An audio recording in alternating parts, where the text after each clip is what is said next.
Hello friends, good morning all of you and welcome back into the target career points. तो friends, आपको पता है हम renal system पढ़ रहे हैं, मेडिकल नर्सिंग का पार्ट है। तो today we are study about the function of the kidney. ठीक है, हमने प्रीवियस क्लास में अंदर पढ़ा था, किडनी का नॉर्मल पैरामीटर पढ़े थे, उसके बाद में हमने नेफ्रॉन वगैरह पढ़े था। मतलब जो भी स्टूडेंट है जो फंक्शन ऑफ किडनी देखने जा रहा है, उससे पहले प्रीवियस जो क्लासें हैं किडनी की रेनल सिस्टम की, वो अच्छे से देखें, जिससे क्या है कि आपको फंक्शन अच्छे समझ में आ जाएंगे, ना कोई कॉम्प्लिकेटेड होगा। ठीक है, तो today we are studying about the function. तो चलो दोस्तों, पढ़ते हैं फंक्शन ऑफ द किडनी। तो जैसे मैंने आपको बताया था, फंक्शन ऑफ द किडनी पढ़ने से पहले आपको नेफ्रॉन की स्ट्रक्चर वगैरह वो अच्छे से रिमेंबर होनी चाहिए, जिससे कि आपको पता चले कि कहाँ से मेंटेनेंस होता है, कहाँ से मेटाबॉलिज्म होता है, कहाँ से रीअब्जॉर्प्शन होता है, और क्या इसका एक्सक्रीशन वगैरह सिस्टम होता है, ऐसे पता चले। ठीक है, तो फंक्शन ऑफ द किडनी, तो मोस्टली हमारी किडनी है वो 4 फंक्शन को क्या कैरी करती है। तो फंक्शन में होंगे सबसे पहले excretory section, excretory function.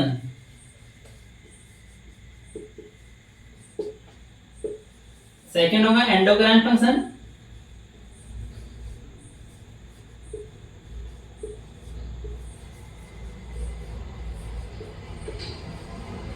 Endocrine function हो गया। और क्या होगा, मेंटेनेंस फंक्शन,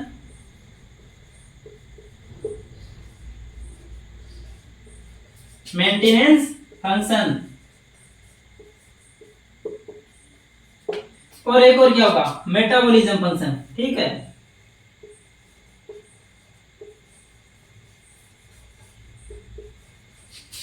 मेटाबॉलिज्म फंक्शन। तो मोस्टली हमारी किडनी है वो 4 फंक्शन को कैरी करती है, excretory function, endocrine function, maintenance function and metabolism function. तो चलो दोस्तों, इनको अच्छे से पढ़ते हैं कि क्या एक्सक्रीटरी फंक्शन होती है, कैसे क्या एक्सक्रीशन करती है, एंडोक्राइन में क्या करती है, मेंटेनेंस में क्या होता है, एंड मेटाबॉलिज्म में क्या होता है। तो सबसे पहले हम ले लेते हैं एक्सक्रीटरी सिस्टम। ठीक है,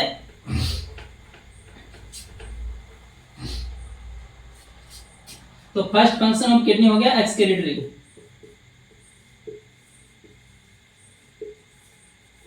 मतलब एक्सक्रीशन। एक्सक्रीशन किडनी है जो वेस्ट प्रोडक्ट का एक्सक्रीशन करती है, लाइक दैट यूरिक एसिड है, यूरिथ्रा है, टॉक्सिन है, या सम ड्रग्स वगैरह है। तो इनका क्या करेगी, एक्सक्रीशन। तो इसके अंदर क्या होगा, एक्सक्रीशन ऑफ क्रिएटिनिन, यूरिया, और क्या होगा, टॉक्सिन,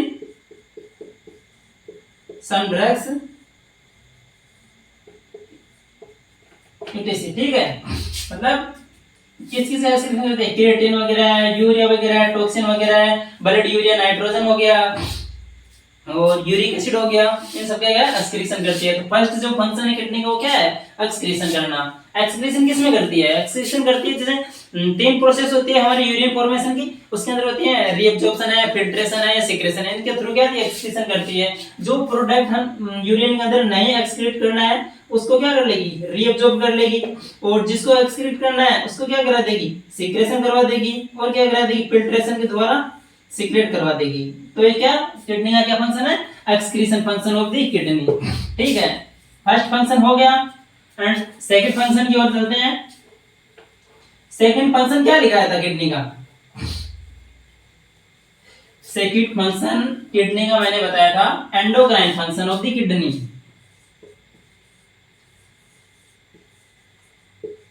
क्या है, एंडोक्राइन फंक्शन। तो किडनी मोस्टली एंडोक्राइन फंक्शन में 2 परफॉर्म करती है।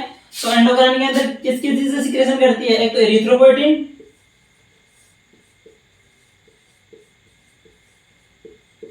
एक तो करती है एरिथ्रोपोइटिन का सिक्रेशन।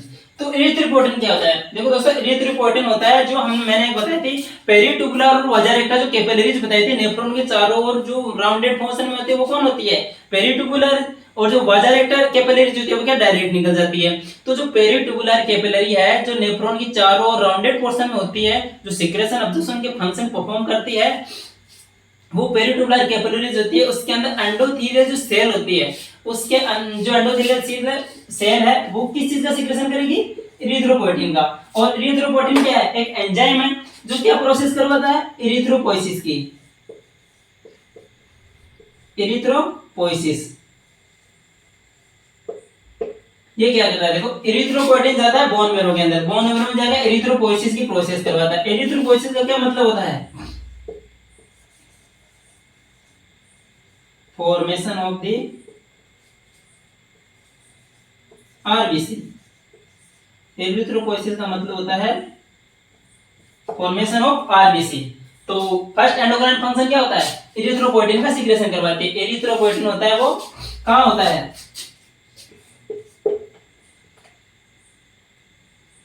दी पेरिटुबुलर कैपिलरी। ठीक है, इनमें क्या होता है? एंडोथेलियल सेल,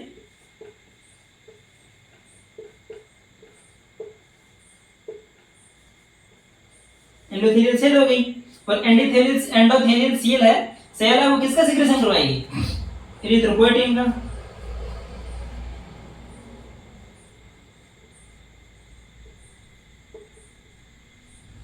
इरिथ्रोपोइटिन का सीक्रेशन करवाएगी। इरिथ्रोपोइटिन कहां जाएगा? बोन मैरो में।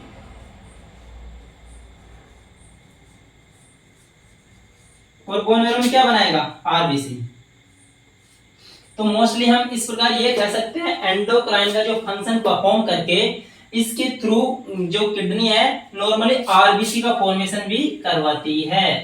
तो ये फंक्शन आ गया एंडोक्राइन फंक्शन। ठीक है, अब एक तो इरिथ्रोपोइटिन का सीक्रेशन करवाती है, एक और क्या सीक्रेशन करवाती है एंडोक्राइन के अंदर? जो प्रीवियस क्लास है हमने अच्छे से बताया है, क्या करती है? रेनिन का सीक्रेशन। और आपको अच्छे से पता है, जिन दोस्तों को रेनिन के बारे में पढ़ना है वो प्रीवियस क्लास अच्छे से देख ले, क्योंकि प्रीवियस क्लास में साफ साफ बताया गया है रेनिन क्या चीज होती है, कहां से सीक्रेट होती है, क्यों सीक्रेट होती है, किसकी वजह से सीक्रेट होती है, और क्या फंक्शन करती है। तो सेकंड फंक्शन इसमें हम लेंगे renin secretion. Renin secretion, renin किसके थ्रू सीक्रेशन होता है? पॉल्किंसन सेल,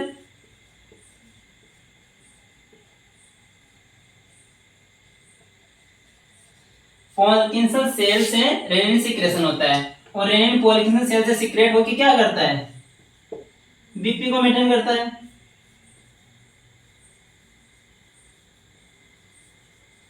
ठीक है, तो हम दूसरा एरिथ्रोपोइटिन में क्या बोल सकते थे? आरबीसी का फॉर्मेशन करना। और रेनिन में क्या बोल सकते थे? ब्लड प्रेशर को मेंटेन करके चलना। ठीक है, तो सेकंड फंक्शन क्या हो गया? Endocrine function. अब हम इसका पढ़ेंगे थर्ड फंक्शन। थर्ड फंक्शन होता है मेंटेनेंस।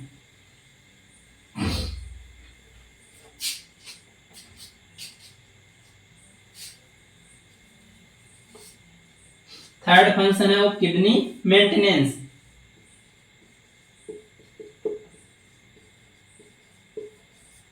ठीक है, मेंटेनेंस फंक्शन में देखो क्या मेंटेन करती है। मेंटेनेंस फंक्शन का मतलब मेंटेन करके रखना। अब हमारी बॉडी के अंदर मोस्टली ये मेंटेन करती है इलेक्ट्रोलाइट लेवल को, या फिर जैसे सोडियम ज्यादा हो गया तो उसको एक्सक्रीट करवा देगी, पोटेशियम ज्यादा हो गया तो उसको एक्सक्रीट करवा देगी, कम हो गया उनको क्या रोक ली एक्सक्रीट होने से। एक्सक्रीट होने से रोकने के लिए क्या प्रोसेस होती है? रीअब्जॉर्प्शन। मतलब जो प्रोडक्ट बॉडी के अंदर कम है उनको एक्सक्रीट नहीं करवाना है, उनको वापस जो पेरिटुबुलर कैपिलरीज या फिर वाजारेक्टस जो कैपिलरीज है उनके थ्रू वापस रीअब्जॉर्प्शन करवा लेते हैं। रीअब्जॉर्प्शन करवाने से वापस बॉडी के अंदर चले जाते हैं। और इसके अलावा रीअब्जॉर्प्शन किस चीज करवाती है? अमीनो एसिड वगैरह है, ग्लूकोज वगैरह, इन सब क्या कराती है? रीअब्जॉर्प्शन करवा लेती है। ठीक है, और एक क्या करती है? वेस्ट का बैलेंस करके चलती है। मेंटेनेंस के अंदर क्या क्या आ गया? एक तो क्या वेस्ट का बैलेंस करती है,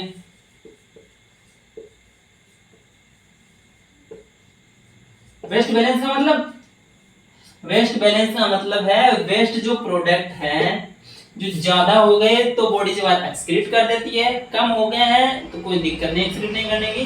तो क्या है कि मेंटेन करके चलती है वेस्ट के लेवल को बॉडी के अंदर, अगर ज्यादा हो गए तो उनको एक्सक्रीट करवा देती है। सेकंड क्या होता है मेंटेनेंस के अंदर? Electrolyte balance.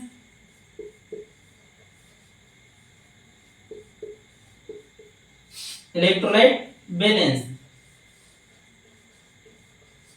देखो इलेक्ट्रोलाइट बैलेंस कैसे करती है? इलेक्ट्रोलाइट बैलेंस ऐसे करती है। मोस्टली जो नेफ्रॉन के अंदर है वो प्रोसेस होती है सोडियम पोटेशियम जो प्रोसेस है मोस्ट होती है, ठीक है। जैसे सोडियम का रीअब्जॉर्प्शन करवाना या फिर एक्सक्रीशन करवाना, पोटेशियम का रीअब्जॉर्प्शन करवाना या एक्सक्रीशन करवाना। जैसे देखो अगर बीपी इंक्रीज हो जाए, बीपी इंक्रीज हो जाए तो फ्लूइड इंक्रीज हो गया तो क्या करेगी, सोडियम का एक्सक्रीशन करवा देगी और पोटेशियम का रीअब्जॉर्प्शन करवाएगी, ठीक है। और अगर बीपी लो हो गई तो क्या करेगी, पोटेशियम का एक्सक्रीशन करवा देगी और सोडियम का एक्सक्रीशन करवा देगी और पोटेशियम का रीअब्जॉर्प्शन करवा देगी, ठीक है। ये प्रोसेस चलती है मोस्टली, मतलब क्या करती है, इलेक्ट्रोलाइट का बैलेंस करके चलती है। इसी प्रकार देखो नॉर्मल लेवल देखते हैं अभी इलेक्ट्रोलाइट का। नॉर्मल लेवल, ठीक है। इलेक्ट्रोलाइट्स का नॉर्मल लेवल देखते हैं। सोडियम कितना होता है बॉडी के अंदर, पोटेशियम कितना होता है, क्लोराइड कितना होता है, कैल्शियम कितना होता है और HCO3 का लेवल कितना होता है, ठीक है। तो सोडियम होता है, सबसे पहले सोडियम का लेवल बॉडी के अंदर होता है 135 टू 145 mg/L, ठीक है। 130 टू 145 रहती है। देन इसके बाद कौन पढ़ेंगे, पोटेशियम 3.5 टू 5.5, ठीक है। और इसके बाद में क्लोराइड। तो ये देखो ये दो तो थे धनायन, धनायन समझते हो, धनायन जिसको पॉजिटिव चार्ज हो वो होते हैं धनायन और जिसमें नेगेटिव चार्ज हो वो होते हैं ऋणायन, ठीक है। तो इसके अंदर क्लोराइड आएगा। क्लोराइड का नॉर्मल होता है 97 टू कितना होता है, 97 टू 103, ठीक है। ये होता है क्लोराइड का लेवल। इसके बाद में कैल्शियम का लेवल,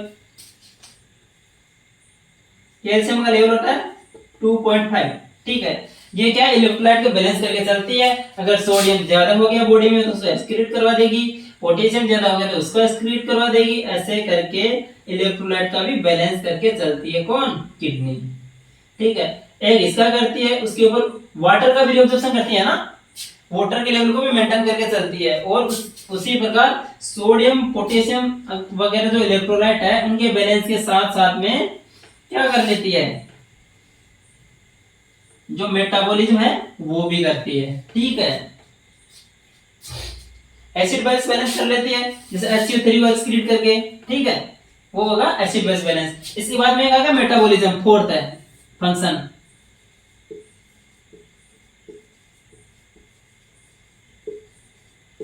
तो ये किडनी का लास्ट फंक्शन मेटाबॉलिज्म, मतलब मोस्टली मेटाबॉलिज्म कैसे करती है, जैसे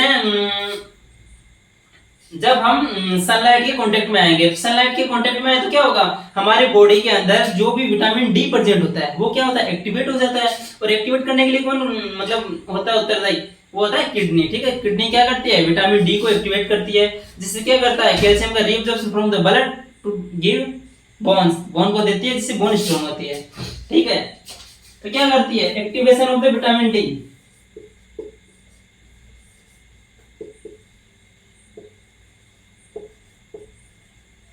तो विटामिन डी का एक्टिवेशन कराने में मेन रोल कौन निभाती है, किडनी, ठीक है।